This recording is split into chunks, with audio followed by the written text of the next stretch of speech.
Hi, my name is Dan Risley, and I am with CCC Intelligence Solutions, and I am here at iCar's 48,000 square feet technical center in Vernon Hills, Illinois, which includes 6,000 plus square feet dedicated to an ADAS lab and 6,000 square feet dedicated to an EV lab as well. With me today are two industry experts. I don't think they require any introduction, but I'm going to ask them to do so. I'm here today with Mike Anderson and Bud Center. I would like to welcome these two gentlemen and ask them to do a quick intro. So we'll start with you, Mike. So Dan, thank you so much for having me. Thank you, iCar, for hosting us here. So my name is Mike Anderson. I'm the owner of Collision Advice, and we are a coaching and training company. We do a lot of the training for several of the OEM manufacturers in the collision repair industry, and we do training in the U.S., Canada, and we've done some training in Australia, and I'm happy to be here today. Welcome, Mike. Mr. Center. Hey, thanks for coming back. Yeah, these are getting to be something that we do regularly. I like it. Bud Center, Director of Technical Products and Curriculum here at iCar. I don't think I have to explain to the industry what iCar is, but obviously a technical training organization, and we have technical and educational programming for the industry to make sure that everybody's got the information, knowledge, and skills necessary to perform complete, safe, quality repairs. So that's what we're all about here at iCar. Oh, welcome, Bud. And again, Mike, you said it. Thank you to iCar for giving us this opportunity to do this here today and share a little bit of your knowledge and wisdom with the rest of the industry. And we're going to talk today specifically about scanning and calibrations. And shops have a lot of options when it comes to scanning, right? We've heard a lot about aftermarket scans, OEM scans. And I think sometimes there's some confusion in the industry as what is the difference between what an aftermarket scan and an OEM scan is. And before we get too deep into all these other conversations, we should probably level set on what an aftermarket scan is and what an OEM scan is before we progress any further. So, Mike, I know you talk a lot about OEM scans. Why don't you give us the definition in your mindset, or actually not even your mindset, what is the definition of an OEM scan? Right. So an OEM scan, and again, remembering that OEM stands for Original Equipment Manufacturer. That means that it's some diagnostic software that has been manufactured by the company that builds the vehicle. Now, oftentimes they may use a third party to build their software or whatever, but it is software that is going to you're going to utilize on a computer to do a diagnosis check of the vehicle and all of its comfort and safety systems on the vehicle. So again, a OEM computer that's going to talk to the OEM car. Same year, same make, same model type of deal. Okay, and I think maybe just OEM software probably would be a good way of shortening that up, right? Yes. If you're using OEM software, it's an OEM scan. That is correct. Okay, so that's probably the easiest question of the day that you're going to get, Mike. But yours is a little bit more difficult because there's a lot of different definitions. At least I've seen different definitions of what an aftermarket scan is. Can you tell me what your thoughts are on that? So there are a ton of different definitions, as you said, out there. But to me, it's maybe even simpler than what you've asked Mike, because it really comes down to anything that a scan that's performed with anything other than OEM software. It's really that simple. I guess it is pretty easy. So OEM licensed software, OEM scan, anything that's not using a license from the OEM is going to be classified as aftermarket. So thank you for solving that mystery. But I'm going to ask the next question, which again probably seems it's pretty easy to me. I hear all the time that, hey, scanning a car is pretty easy. It doesn't take much time, and it really doesn't take much skill set. I hear that a lot. And I have not been working in a shop for a long time, probably longer than I care to admit. But I also know it's pretty easy to plug in a scan tool, right? You grab the scan tool, you look underneath the dash, and you plug it in, and then you fire the computer up, and it tells you what it is, and you hit clear codes, and everything is fixed. At least I hear that a lot. That's not true? Not true. Not true. I got two not trues here. Yeah, I think. Go ahead, Vaughn. The easy part is walking over and plugging into the OBD2 port. That's simple. Okay. Number one, the scanner, whether you're using OEM or aftermarket, doesn't just tell you everything that's wrong. You have to understand how to navigate through the tool. Wait a minute. If I plug in the device, it tells me DTCs, yes? No. Okay. You have to understand how to navigate to what you're looking at and tell it to run the scan on the modules that you're wanting to look at. In a collision environment, you're telling it you want it to run scan on all the systems. Okay. So you have to understand it, but then there's the side of once you get that information, you have to be able to understand and interpret that and know what it means. So you can't just hand it to anybody that can plug in that OBD2 port connector and say, you're my scan person. They might be able to plug it in, but they have to have the right training and education to actually perform the scan and then interpret it. Mike, follow up on this, because I've also heard people say you could just have somebody in the wash rack plug it in and do the scan. I got to tell you, first of all, I think we do such a disservice to technicians that are qualified and trained to do a proper diagnostic scan. We totally do a disservice to them when we try to dumb it down and say all we do is plug this in, right? That's just so wrong on so many levels. First of all, you got to know how to hook up the scan tool. And I will tell you, and I was talking to an EV manufacturer recently who said, hey, you don't even hook our scan tool up to a port that's generally within 18 inches of the lower side of the dash by the ignition switch. They're going to have a different connection piece. But it's more than just hooking up the scan tool. It's understanding what are the correct options to select in that scan tool to ensure that you're going to check all the modules. It's about knowing that, for example, if I'm using a Honda scan tool for a Honda or an Acura, that there's not going to be a DTC if there's an SRS issue. So I have to know to go to check the live data. It's about knowing that if I'm doing a Toyota or a Nissan, that I can't rely on just it showing me DTCs, that I also know I have to go in and check the horizontal and vertical axis values of some of your ADAS components or your steering angle sensor. It's about knowing that, for example, that if I'm going to do a calibration or again a scan, has the vehicle been driven to achieve the set conditions that would produce or the parameters which that system activates to know it's going to trigger a DTC. So we do ourselves a disservice when we think it's just you plug it in and push a button. It's so much more than that. And I think that, again, people need to understand it's not just plugging this piece of equipment in. And the other piece is that every scan tool works differently. I can use a Toyota TechStream and they have an option that says health check, which automatically selects all the control modules in the vehicle, right? But I might be using a Nissan Consult and that doesn't give me the health check option. So I have to manually go through and check stuff versus, a Stellantis scan tool versus, Otis for Volkswagen or Audi, whatever the case may be. So absolutely, it's not as simple as plugging it in. There's a whole lot of other things that you utilize that scan tool to do, right? That's like saying that, a wrench is going to just, wrench, yeah, just exactly, yeah. So I think we got to realize that diagnostic scan tool is really, it's like a tool. It's like a wrench. We have to use it to adjust things. So again, I guess you can see I'm passionate about it, but absolutely, it's more than just plugging in that device, which I think so many people, they have this myth about that. We should never be just plugging in and clearing codes. Amen. We need to plug in, get our report, understand what it is, determine what we do from there. You need to have that diagnostic mindset, understand what are these codes telling me. It's going to tell a story. It's going to help you with your damage analysis. It's going to help you build your repair plan. You don't want to just go in and hit clear codes and start all over. You need to make sure that you're taking the time to look at the codes, interpret the codes, do your diagnostics, and move on from there before you clear anything. Yeah, and I got to piggyback on that because so many people think, again, it's just plugging in and clearing codes, and that is the wrong thing to do. The term that I like to use, which some of your European manufacturers use, is guided fault finding, right? So when you scan a vehicle, right, and you perform a diagnostic scan, then you also are going to get DTCs, and then you have to research those DTCs. And how long it takes me to research one DTC is going to be different than how long it takes me to research 3 or research 10. I mean, really, the analogy I would use is like repair times, right? You're going to get paid more to repair a dent or damage the size of a baseball than you are a damage that's the size of a nickel or a penny, right? And it's also your repair time is going to vary based on the amount of the substrate, what kind of access you have, body lines. Well, it's the same with DTCs, right? You can't just lump all that diagnostic time in with the scanning time. And again, we call that guided fault finding because I have to take the DTC, go into the repair procedures, research that DTC, go out to the vehicle, and then troubleshoot which of these is the most probable cause. Yeah. Looking at all the DTCs will help you understand. It'll drive you to, in a lot of cases anyways, drive you to what the problem is. You might have 25 codes, but really it's all pointing back to one thing that's wrong, that's leading all those codes. Makes a lot of sense to me. Mike, you said 3 other things as you're kind of giving your answer, and it was a little confusing to me. You said sometimes you could plug in a scan tool, and I think you gave an example of a Honda, and there was a module that doesn't show up by virtue of just simply doing a scan. I think you said something about seatbelts, right? So let's say that I was going to scan a Honda or Acura, and I want to see if the seatbelt pretensioner is collapsed. There's not going to be a DTC for that. So I have to go into a specific area of the software of the Honda Acura factory scan tool, and I have to go in and check what's called the live data.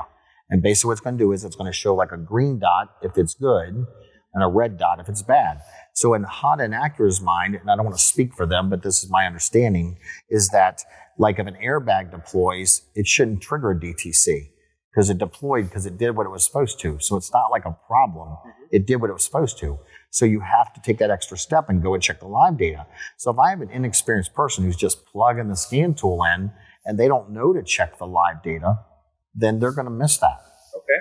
And you also said something else, but I'm going to follow up with you on this because Mike gave another point when you plug in that scan tool. And I think you and I had a little bit of sidebar conversation about like checking what the tolerances are, right? So if I plug in a scan tool and something needs to be calibrated, does it give me a DTC? No. No. None? Not always.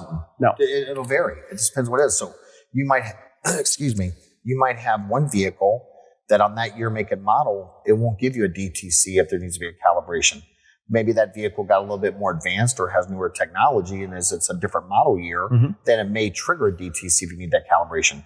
But oftentimes, understand that DTCs may not be present if the vehicle didn't achieve the set conditions, which are the parameters that activate that. So that could be that it hasn't achieved the speed, it hasn't achieved the specific distance the vehicle needs to be driven, maybe a length of time, maybe the vehicle needs to be driven in a certain pattern or a certain direction, like forward or reverse.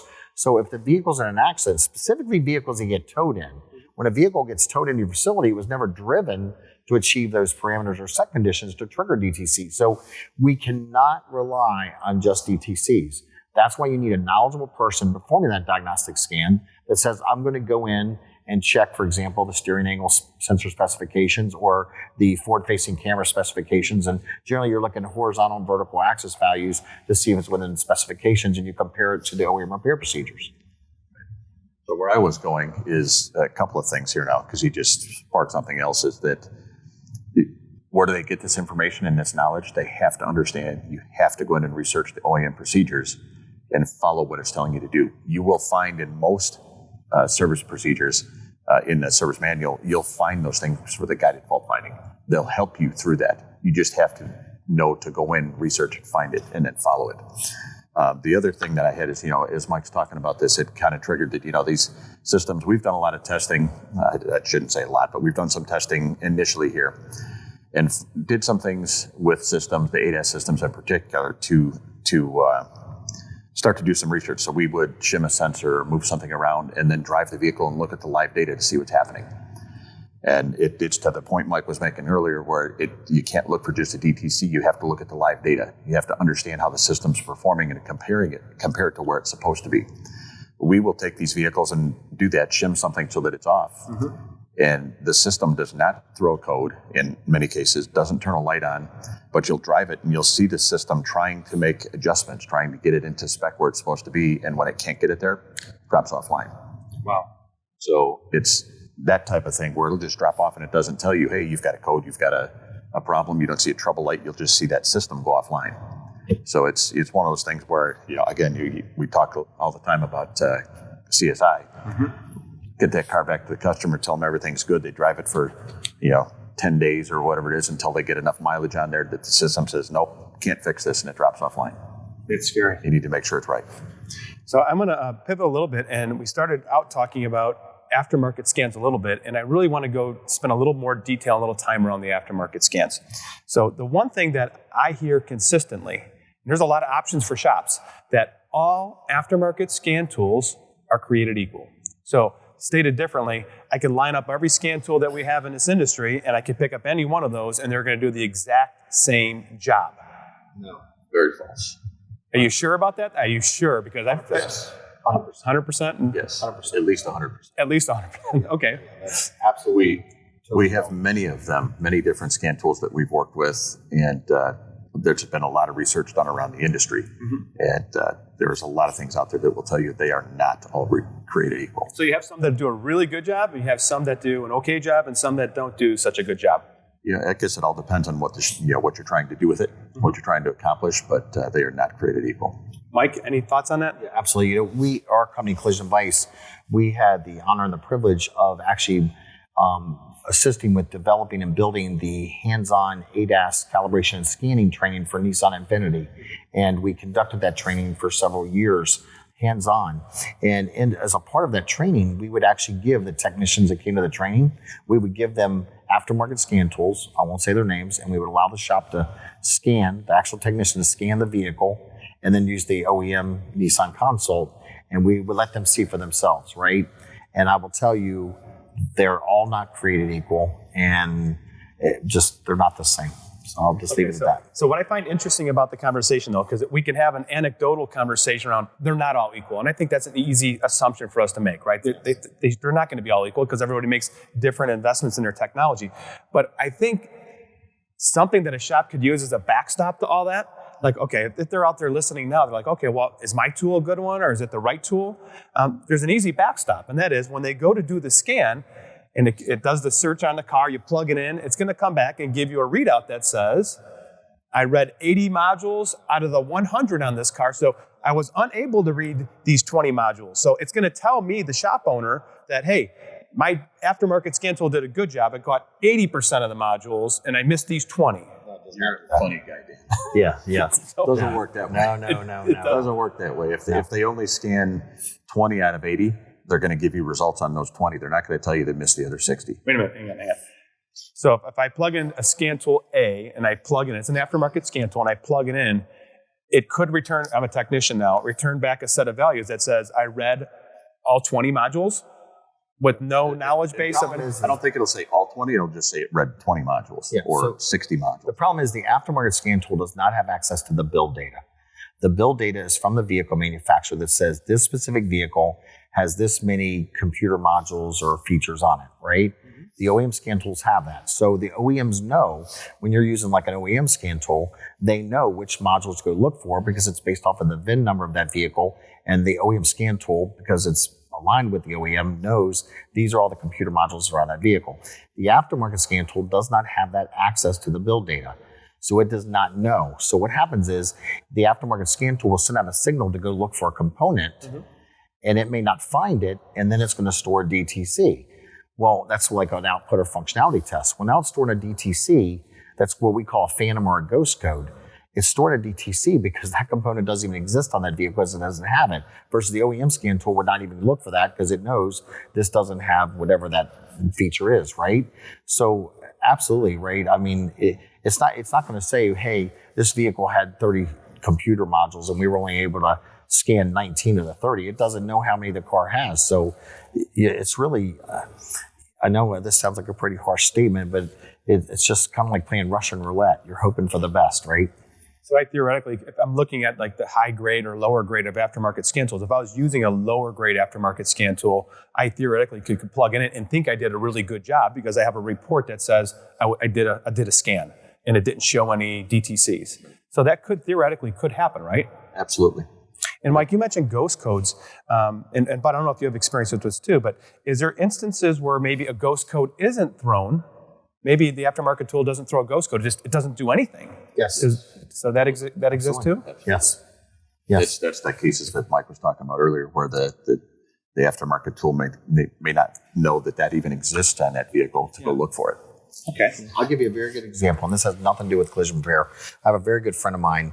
He had a Chevy Silverado. It's a diesel, right? It's a dually. And he had a DEF fluid light come on the dash, which has to do with the DEF fluid for a diesel. Well, he took it to a couple shops, aftermarket, scan tools, independent mechanical shops. They couldn't diagnose it. So I fortunately had an OEM scan tool, access to one, and I scanned it, and we found out it needs some knock sensors. Well, when he decided he was going to, as a consumer, replace the knock sensors himself, which is a pretty easy job to do, he took it to all of his friends that have aftermarket scan tools, and none of them could do the regen. None of their aftermarket scan tools could do the regen on that. So the ones they had, right? I'm not saying there's aftermarket scan tools that couldn't have done it. Right. I'm just saying the places he went to were unable to do it, right? So we had to get an OEM scan tool to be able to do it. So again, there are variations between those tools. Okay, so I think that you bring up a good point too. And I want to make sure that this point is clear, especially for you guys given the commentary here. There are really good aftermarket scan tools out there, and there's some that are not so good. I think the challenge that all of our listeners probably have is identifying which is the good one. So we're not here to say, hey, pick brand A or pick brand B or stay away from brand C. We're just saying that as a shop owner, you should be well aware of the fact that there's going to be some differences in scan tools and to do your research. Yes, here's what I would say. An aftermarket scan tool has a place on the service mechanical side of the industry, but personally not for collision, because we have two different models. When a person brings a vehicle into a mechanical shop, they're coming in there with a very specific concern. My depth fluid light is on my dash, or, my car won't start. So when they come in with a specific concern, then you can use an aftermarket scan tool to problem solve in most cases to figure out what's causing that concern that vehicle owner has. Mm-hmm. So again, for a mechanical side, the customer comes in with a concern. You can use an aftermarket scan tool to figure out the cause because you know what the problem is. And then we can correct it. But when a car comes into our shop as collision repairers, the customer's not coming in with a specific concern. They're just saying, I wrecked my car. So the difference between us on the collision side versus mechanical is we have to confirm what is working before we disassemble the vehicle, so we know exactly what's wrong with that car. Mm-hmm. And the only way we can confirm what's working and not working is use an OEM scan tool with the build data. So again, aftermarket scan tools absolutely have a place on the mechanical service side, right? If that's what you're doing. But on the collision side, there's those limitations, and we can't, and the other thing is too, with a collision repair shop, it's not uncommon for us to have a vehicle come in with temp tags on it, a 2024 with 2 miles on it, right? With temp tags versus in a mechanical shop scenario, you're working on cars that are mostly out of warranty. The aftermarket scan tools have had a chance to catch up. So just two different business models. Any comment there? Mike did a great job of covering that one. It's something where that the business owner is going to have to make a business decision based on a lot of things. They need to do their research. They need to understand. At iCar, our position is always you follow what the OEM tells you to do to the letter. Yep. They are the Bible. We follow OEM procedures, period. All the training that we do here in this facility on ADAS EV is all done on OEM tools with OEM software for the scan tools and things like that. So I would say, like I said, Mike said it very well. There's a big difference between somebody coming in with a known problem and saying, diagnose this, and then having a vehicle that's been in a collision and making sure that you catch everything that's out there. At the end of the day, I'm not an attorney, but if you ever end up in a court of law, you want to be able to say, I followed what the vehicle maker told me to do. And you don't want to get in that situation where they say, well, who told you can do that? Right. So I don't want to go down too far down a path where I'm saying that I'm not saying, but we're saying an aftermarket scan doesn't have a place in the collision repair industry. I certainly understand the points you guys are making, but I also think there's probably a practical side of things where as shops are looking at how they're going to manage their T-Core, how they're working with their insurance partners, I think aftermarket probably becomes more of a play because of those relationships, probably because of the total cost of repair. As you think about aftermarket scan tools, and you're going to use one. If I'm a shop and I'm going to use one, I'm listening today. I have one. I have one in my shop. I'm going to use it, but I want to make sure I have the one that's going to give me the best opportunity to capture all DTCs, all modules. And, I don't have a crystal ball. But what would be a question that you would want to ask of your aftermarket scan tool manufacturer, provider, or maybe a service provider to say you feel more comfortable that they're going to do a better job of providing coverage? I think you have to analyze your business. You need to understand what vehicles, your make model that you typically work on. So you can ask those questions, right? You want to ask the tooling and equipment person, does this line up with what you're looking for? Does it have all the latest and greatest? Does it have 2024s, 23s? So, where are they at with your make model? So elaborate on that a little bit. So when it comes to, if I'm using an aftermarket scan tool, obviously you want to make sure you're having coverage, right? Correct. But where does it start and stop? Hey, if it's a 2019, I feel more comfortable. If it's a 2021, I feel less comfortable. And a 2024 that's come off the assembly line, I'm not so sure. How does that shake out? Will the aftermarket scan tool manufacturers and providers talk to you and say, look, I do have coverage for 2022s, all makes, all models. How does that work? You have to ask the question. Okay. You have to be, I think, pretty specific, because a lot of times you'll get some pretty general answers that say we cover all makes, models, in this year range, but then you get to that specific model that you're working on. We don't have that one. You just need to be specific with your questions and make sure that you're getting the tool that best fits your situation. Mike? Yeah, so I'll be the first to tell you, I wish there was an aftermarket scan tool that would work for us. I mean, I would love that. I would embrace it if there was one that I could have confidence in, right? Because as a collision repair, former shop owner of multi-shops and a current consultant that works with hundreds of shops, right? I recognize the investment that has to be made into purchasing the scan tools, learning how to navigate them, right? Because everyone works differently. So, I mean, I wish there was an easy button where I could just get the scan tool that would work on everything. You know what I mean? Mm-hmm. But it just doesn't exist, right? But I do think, and I like, there's one, and I will never say names, right? But there's like one aftermarket scan tool company, and I do applaud them because when you go to their website, they actually tell you what their limitations are. Like they tell you, we can do this, this, and this, but we can't do this, this, and this. So at least they're being transparent about it. Do you see what I'm saying? Is that common, Mike? No, I don't know the company referring to. No, obviously, don't say the name, but it's actually really good to hear because I think Yes. that does help repairers better understand what tool they're using and how effective it's going to be. But they're transparent. They're very honest. They're like, hey, we can't do this. This is our limitations, whether it's years or these are modules that we can't access. So at least you're being transparent with me, right? But, I think that, look, if I think anybody that knows me knows that I am 100% about using the OEM scan tool, right? Everybody knows that. But if you were saying, Mike, I'm going to have to consider an aftermarket, then I would say there's some things you need to ask that company. Like number one is, how often do you do updates? Do you do updates the same time OEMs do updates? So like if OEM number one does 5 scan tool updates next month, are you going to be doing your updates same time? Or how often do you do updates? Or is it, do you only doing your updates like twice a year or quarterly? So how often do you do your updates? Number two, I would ask that aftermarket scan tool company, or even if it's a remote provider, right? Let's say it's a remote provider because we know there's some of those exist. The thing I would ask them is, what is the latest or new or most current model year that you can scan? So I would ask them like, hey, if a new XYZ vehicle is released on February 1st, 2025, will I be to scan that vehicle that day? Mm-hmm. And if they say yes, then say, are you actually scanning it based on that 2025? Or are you doing a workaround and defaulting to an older vehicle? The third thing I would ask them is, does your scan tool have access to the build data? Do you have access to the build data? And do you have access to all of the build data? And if they say no, then say, how do you determine which modules you're going to scan or which modules you're going to test or do an output or functionality test on? Because if you don't have the build data, you don't know that, hey, this vehicle was made with these features and functions and stuff, then how are you determining which modules to test, right, or check or scan? The last thing I would ask them, and there's other questions probably as well, but the other question I would ask them is we move more forward into the issue of telematics and connected vehicles like GM's OnStar, Toyota Safety Connect, Honda AccuLink. Do you have the ability to tell me if that vehicle has an active telematics subscription? Because I can tell you, and I won't say the name, but there's one specific vehicle manufacturer that I know of that when I plug in their scan tool, the first thing it does is it tells me this vehicle is connected. Would you like to place it in service mode? I also know of another vehicle manufacturer, I actually said there one, but I know two. One's an Asian, one's a European one. That when I hook up their factory scan tool, it says this vehicle has an active telematics subscription. Would you like to place it in service mode? So if you can't tell me that, then how would I know? So these are just some of the questions. And if somebody, an aftermarket scan tool company can say yes to all those questions, thumbs up. Okay. Yeah.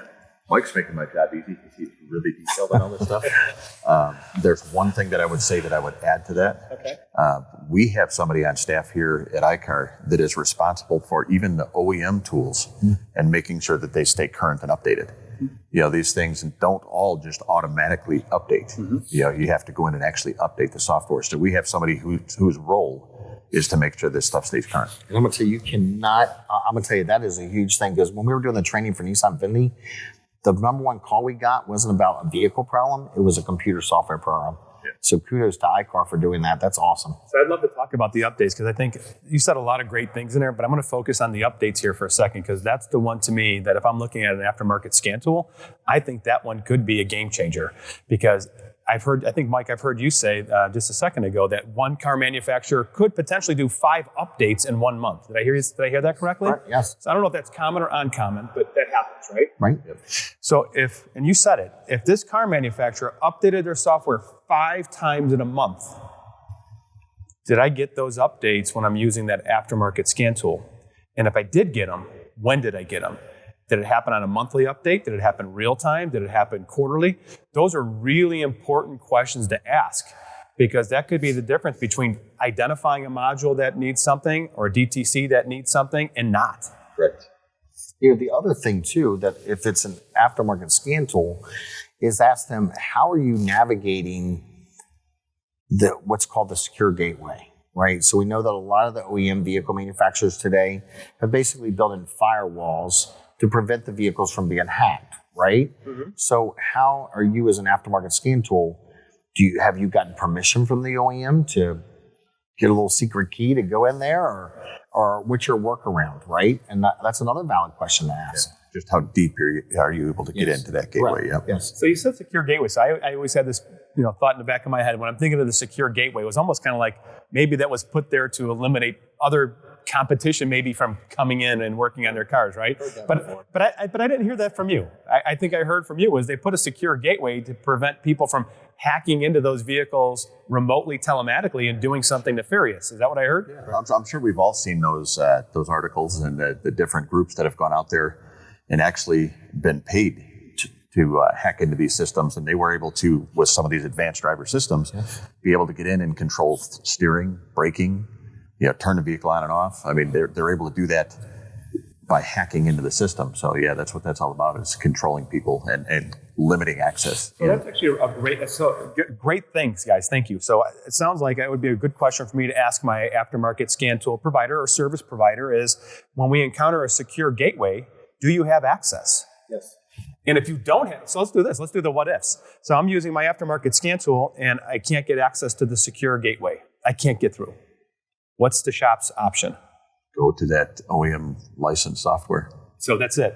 But the problem is a lot of the aftermarket scan tools don't tell you they can't get past it, and they're defaulting to another year, make, and model as a workaround, and that's just not right. Okay, that's a concern to me, because that was another bullet point I was going to come back to, is you said something along the lines of, hey, if it's a newer model vehicle, ask them if they have coverage, and if they say yes, great, but maybe that next level of question is, do you have the data for that new car? Or are you saying, let's just go to the 2021 because we have complete data or almost complete data for the 2021 or 2020? Yes. Yep. That's interesting. So that's actually another really good question to ask. If you're thinking you're going to use an aftermarket tool, that's absolutely something I'd be asking. You actually see it all the time. Yeah. It's very common.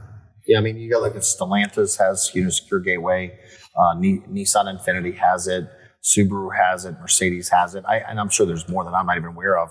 And I think you're going to continue to see that grow, especially as we move more forward with telematics and connected vehicles, right? Mm-hmm. And I was reading an article recently that I didn't even know this, right? I was reading an automotive news about everybody talks about electric vehicles, and like if you were to just charge in your electric vehicle, that somebody could hack into that charger to gain access into your charger, into your vehicle to hack. And I'm not an expert on it, obviously, because I was reading it, but that just blew my mind. And I just think that, we always say today, cars are computers on wheels, and they've got to have these firewalls in place to prevent that, right? It's so funny.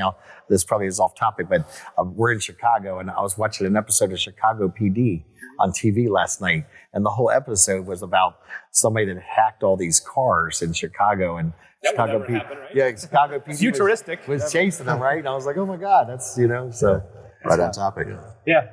Okay. Well, we're coming to a close here, and I want to thank you guys for all the information, insight you gave us on aftermarket scanning, OEM scanning, kind of what some of those differences are.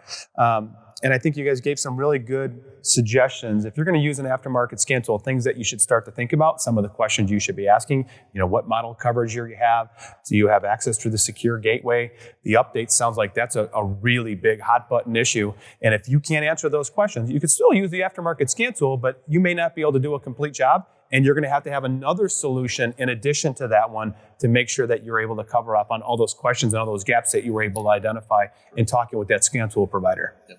I think the thing we have to look at is, if price wasn't an option, if we didn't say price, everybody would use an OEM scan tool, right? It's just unfortunate that price starts to dictate these kind of conversations. And if we pulled that out of the way, I don't think we'd have that issue. Any final words before we close it up? Bud, any final words? No, it's, again, for me, it's all about follow what the vehicle maker tells you to do. If you make a decision to do something different, make sure you do an awful lot of homework and research, and that you're doing the best you possibly can to limit your your exposure. Mike? Yeah, I know. I just say thank you for having me on this segment, and thank you, ICAR, for hosting us. And more importantly, for all, for those of you that have not checked out with ICAR has a tremendous hands-on ADAS training class here now, where you're doing a lot of scanning and hands-on training. Because a lot of people, they buy the software, but that doesn't necessarily know that they're trained properly how to do it. So it's just great to know that ICAR's stepping up to fill that need in the industry. So, Mike, we actually have 2 ADAS courses. Oh, that's awesome. Right. We have one that is a 3-day static calibration course, all focused on static calibrations and multiple vehicles, and it's a very intense training. And then we have one that's vehicle maker specific. We worked with Ford to establish a Ford specific course, and that focuses more on the diagnostic and scanning and things like that, because the majority of the Ford calibrations are dynamic currently. So that course focuses on what do you do when the calibration goes wrong? When it won't calibrate, what do you do? Yeah. So it's some great training, and it's something that the industry needs desperately. So hopefully we'll continue to get more traction and get more people in here. Wonderful. Well, once again, I want to thank our special guests, Mr. Mike Anderson, Mr. Bud Center. Thank you to ICAR for this opportunity. My name is Dan Risley with CCC Intelligence Solutions. Scan out.